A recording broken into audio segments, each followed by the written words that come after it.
భూముల విలువలకు రెక్కలు 100 నుంచి 400% పెంపు ఏప్రిల్ 1 నుంచి అమలు.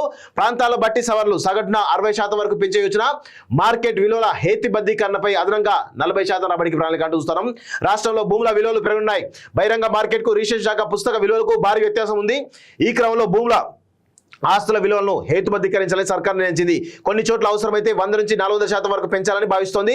ఈ మేరకు రిజిస్ట్రేషన్ శాఖ అధికారులు సన్నాహాలు చేస్తున్నారు. ఇప్పటికే పలు రకాల నివేదికలతో మార్కెట్ విలువల్లో హెచ్చుతగ్గులపై కసరత్తు చేసినటువంటి అధికారులు పలు సవరణ ప్రతిపాదన సిద్ధం చేశారంటూ చూస్తున్నాం. సో చాలా మంది కూడా మన హైదరాబాద్ నగరంలో కావచ్చు, తెలంగాణలో రియల్ ఎస్టేట్ పడిపోయిందని అనుకుంటా ఉన్నారు. కానీ రియల్ ఎస్టేట్ సేల్స్ ఎక్కడ కూడా ఆగలేదు, అవి కొనసాగుతూనే ఉన్నాయి.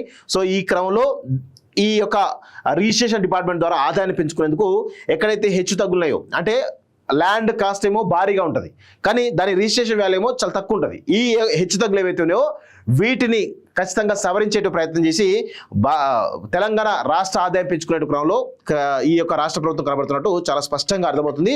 త్వరలో వీటిపైన ఏది మన రిజిస్ట్రేషన్ ఛార్జీలు ఏవైతే ఉన్నాయో భారీగా పెరిగిపోతుంది చాలా స్పష్టంగా అర్థమవుతోంది.